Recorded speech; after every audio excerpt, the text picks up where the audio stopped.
বৌমাকে, হ্যাঁ সবাই তো মিষ্টি খায়, আমরা মটন বিরিয়ানি খাওয়াই। বিরিয়ানি খাওয়াচ্ছে, মটন বিরিয়ানি। যে যাই বলো না কেন, বৌমাকে যত্ন করে খাওয়াতে হবে।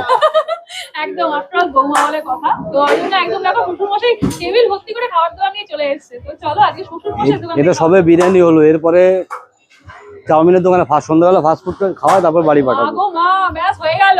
এইরকম একটা সিনার পিস দিয়েছে, আরে শাবাশ। জাস্ট দেখো, উনি থেকে বেরোচ্ছে, দেখো একদম নাল্লির পিস। জাস্ট সাইজটা দেখো, একদম গাপ্তা সাইজের মাটনের পিস। আমি উজ্জ্বলদার দোকানে বিরিয়ানি খাচ্ছি, খেতে খেতে আরেকবার ওদেরকে ডিস্টার্ব করবো, জিজ্ঞেস করবো বিরিয়ানির টেস্ট কেমন। অনেকে বলে খারাপ হয়ে গেছে, আমরা ব্লগার বলে আমাদের ভালো লাগছে। একটু চলো জিজ্ঞেস করে দেখি যে টেস্ট কেমন, বিরিয়ানি কেমন লাগে। ভালো লাগে। তো এটা কি প্রথম খাওয়া হয়েছে না আগেও খাওয়া হয়েছে? আগে খেয়েছেন, ভালো লাগে বলেই এসছেন। আচ্ছা, ভালো বলার জন্য এখানকার বিরিয়ানি কিং মানে মধ্যমগ্রামের বিরিয়ানি কিং উজ্জ্বলদা আপনাকে কত টাকা দিয়েছে? টাকা পয়সা দিয়েছে কিছু? টাকা পয়সা দেয়নি? তাহলে এমনি ভালো বলছেন তো, মানে মন থেকে ভালো বলছেন, তাহলে বুঝতে পেরে গেলে। আচ্ছা ভাই, আপনাকে একটু জিজ্ঞেস করছি, আপনার কেমন লাগে বিরিয়ানি? ভালো। আচ্ছা, এটা কি ফার্স্ট টাইম খাচ্ছেন না আগেও খেয়েছেন? আগেও খেয়েছেন। তো ভালো লাগে বিরিয়ানিটা?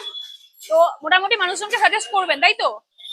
টেস্ট মানে আগে যেরকম ছিল, অনেকে বলছে বিরিয়ানি টেস্ট নাকি খারাপ হয়ে গেছে। তো কি মনে হচ্ছে, আগের টেস্ট আর এখনকার টেস্টে কোনো কোনো পার্থক্য রয়েছে? আরো ভালো হয়েছে? এটা কিন্তু আমার কথা না, আমরা ব্লগার হিসেবে শুধু এরকম ব্যাপার না যে হাইপ খাওয়াই। এই যে ওনারা হচ্ছেন নর্মাল কাস্টমার, তাই তো? কোনো ব্লগার না তো? কোনো ব্লগার না, ওনারা নর্মাল কাস্টমার। সবাই বলছে কোয়ালিটি আগের থেকে অনেক ভালো হয়েছে। আমি খেতে খেতে উঠে চলে